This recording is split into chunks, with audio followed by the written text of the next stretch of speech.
Hello friends, इस video में बात करने वाले हैं रेलवे आरपीएफ भर्ती 2024 के बारे में कि ये जो डायरेक्टिव है ये आखिर आरआरबी के ऑफिशियल वेबसाइट पर ऑफिशियल नोटिफिकेशन में कब तब्दील होगी।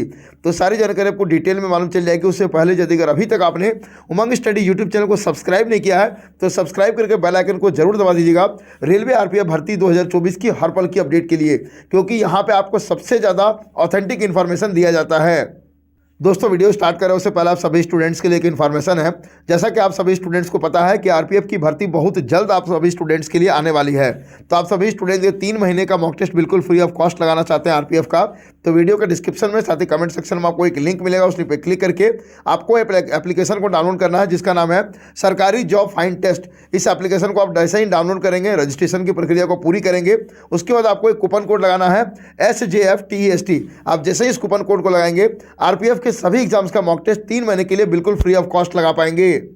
आइए आपको एक एक करके आपके सभी सवालों का जवाब देते हैं। सबसे पहला आपके सवाल में मन में ये सवाल आ रहा होगा, सर कि आपको कैसे मालूम चला कि 1 महीने के बाद जैसे कि आरआरबी की ऑफिशियल वेबसाइट पर ये जो मतलब कि डायरेक्टिव है ये ऑफिशियल नोटिफिकेशन में तब्दील होगी। तो आइए हम लोग इस सवाल का जवाब इसी नोटिस के माध्यम से ढूंढने का प्रयास करते हैं। ये जो डायरेक्टिव है, जो कि जिसको आप लोग डायरेक्टिव 65 बोल रहे हैं, इसके में स्क्रॉल डाउन करके जब आप नीचे जाएंगे तो यहाँ पे आप सभी स्टूडेंट्स को एक लाइन दिखेगा डायरेक्टिव 65 में। वो लाइन ये है कि ये जो डायरेक्टिव 65 है ये डायरेक्टिव 43 को सुपरसीड करेगा, यानी कि अब जो भी मतलब कि प्रोसीजर होगा वो डायरेक्टिव 65 के अकॉर्डिंग होगा, ना कि डायरेक्टिव 43 के अकॉर्डिंग होगा। तब आपका अगला सवाल आ रहा होगा, सर ये डायरेक्टिव 43 क्या है।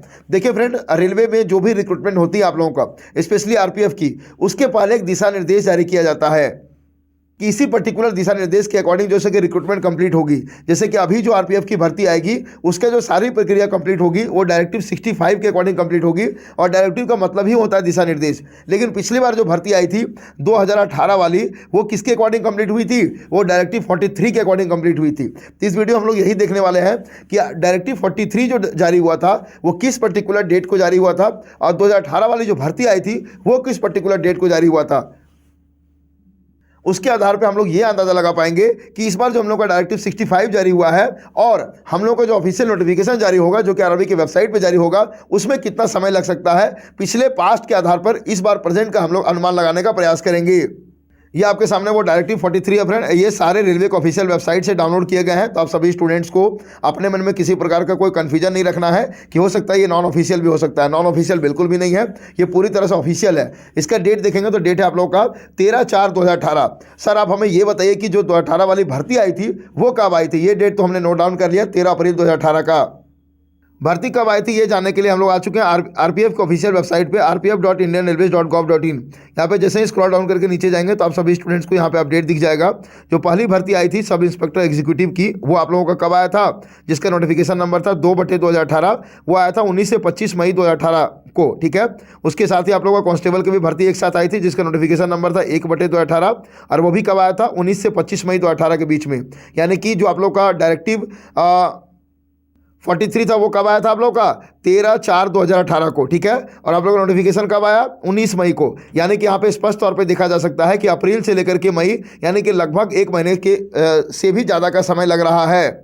चूंकि 2024 में इस बार इलेक्शन है तो हो सकता है कि इस बार आप लोग को 1 महीने का समय नहीं लगे, लेकिन जो भी डायरेक्टिव दिया जाता है उस डायरेक्टिव में जो भी इंस्ट्रक्शंस दिए जाते हैं उन इंस्ट्रक्शंस को फॉलो करने में थोड़ा समय लग जाता है। क्योंकि आपको पता होगा जो भी सरकारी विभागों में काम होता है वो एक पर्टिकुलर प्रक्रिया के तहत होता है, वो एक पर्टिकुलर प्रोसीजर के तहत होता है।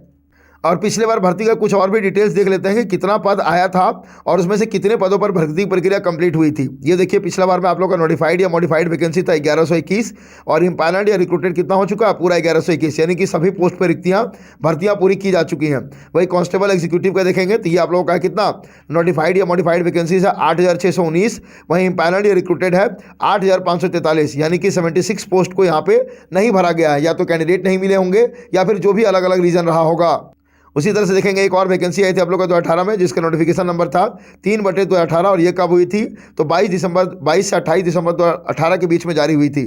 इसमें आप लोग का टोटल नोटिफाइड या मॉडिफाइड वैकेंसी था 798, जिसमें से इम्पैनल्ड या रिक्रूटेड कितना था 796, यानी कि 2 पर्टिकुलर पोस्ट यहाँ पे अभी भी नहीं भरी जा चुकी है। तो इधर जो पर्टिकुलर 1 महीने का समय आप सभी स्टूडेंट्स को मिला है, तो इस समय को आप सभी स्टूडेंट्स को यूटिलाइज करना है और अपनी पढ़ाई को जारी रखनी है। और पढ़ाई करने के बाद मॉक टेस्ट लगाने के लिए हम लोगों ने आप सभी स्टूडेंट्स को प्लेटफॉर्म बता दिया है, तो यहाँ पर जाकर के आप लोग मॉक टेस्ट लगा सकते हैं।